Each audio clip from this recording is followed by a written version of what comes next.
Hello Leo, Sun, Moon, Rising, and Venus signs. Kamusta kayo? Sana po'y nasa mabuti kayong kalagayan. Welcome back po sa Star Tarot. Kung bago kayo rito, welcome din kayo. Thank you sa inyong support. I truly appreciate it. God bless you all. Pauna mensahe ninyo ay kahit, ayan, vacation, merong bakasyon na gagawin kayo, Leo. So, maaring you are embarking on a vacation right now or baka you are making a vacation plan, no? We have key, successful outcome to your problem. Napakaganda kasi magkakaroon na ng solusyon dito ang inyong problema at magiging maayos na ang lahat. We have woman, dealing sa relationship with a woman. Ayan. So, siguro, you're going to be dealing with this person at this time. This could be anyone, no? Maaaring katrabaho ninyo to, maaaring asawa ninyo, maaaring girlfriend ninyo, maaaring mom ninyo, grandma ninyo, something like that. So, maari din na yung pinoproblema ninyo is this woman, no? Maaring ganon. At you will have that successful outcome na sa mga problema ninyo. So, that is really beautiful.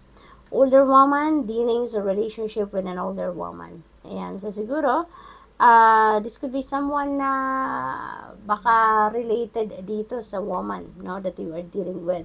Si older woman. Baka,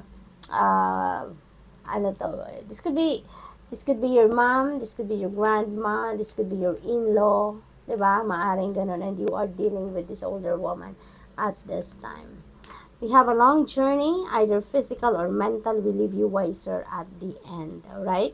So, yung journey na to, maaring malayo-layo ang biyahe ninyo dito, and that could be related to vacation energy. So, siguro, malayong lugar ang pupuntahan ninyo para sa bakasyon na to. Or possible din na malalim or malayo yung nararating ng isip ninyo, no?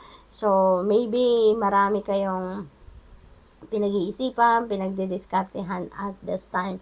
Kaya naglalakbay ang inyong diwa, no? We have impact, problems to be resolved. Ayan. So, mariresolve na to kung ano to, for sure, related ito dito. But you are going to successfully solve this problem, no? So, mawawala na din yan. What else? We have grave. We have a birth or conception of a child or enterprise. Ayan. So, maaring si woman ang asawa ninyo, Leo, no? At maaring siya ay buntis, maaring siya ay manganganak na, yung ganon. So, possible din na si woman, no? Maaring meron kayong,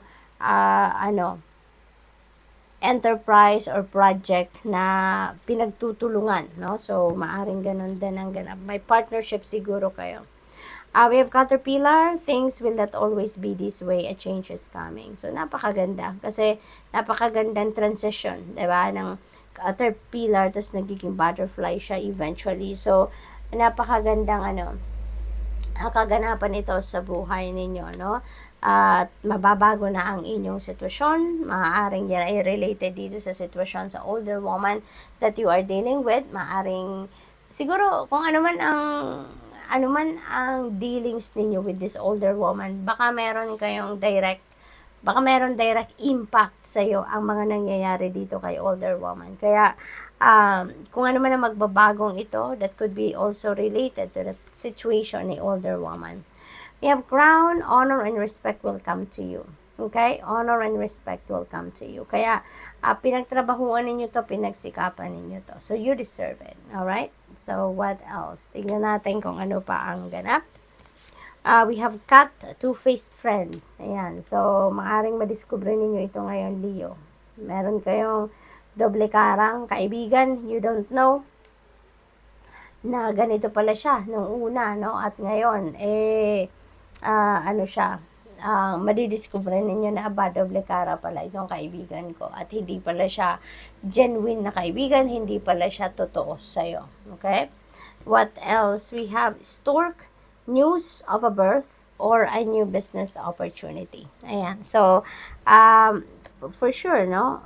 Kasi meron tayong birth or conception of a child din dyan. So, maaaring iisa lang ang taong ito, no? Mababalitaan ninyo na manganganak na. So, siguro si woman ang manganganak na. Possible na ganun din ang sitwasyon. So, kung hindi man yan kayo ang manganganak, baka person ninyo or baka someone close to your heart. Okay?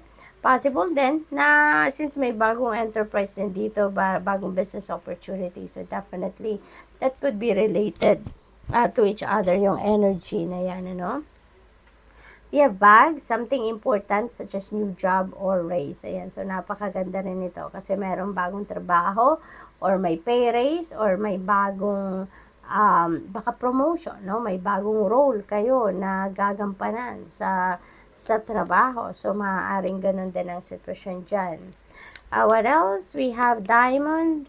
You'll be receiving or giving a precious gift. Ayan, so meron kayong matatanggap na isang importanteng regalo. Kung hindi man kayo ang tatanggap nito, baka kayo ang magbibigay ng regalong ito, no? So, good luck to that. We have psychic ability, trust your intuition. Yan, pagtiwalaan ninyo kung ano man ang mga mensahe na re-receive ninyo through your intuition. Kasi, sigurado may download sa inyo ang universe, no, na pinapadala sa ngayon, gabay para sa inyo na pinapadala sa ngayon. So, good luck to that. Alright? What else? We have Cain. Pay attention to your health. Okay? Alagaan ninyo ang inyong sarili sa ngayon. Kung meron kayong mga maintenance na iniinom, huwag ninyong kakalimutan. At saka, alaga. No? Alaga sa sarili.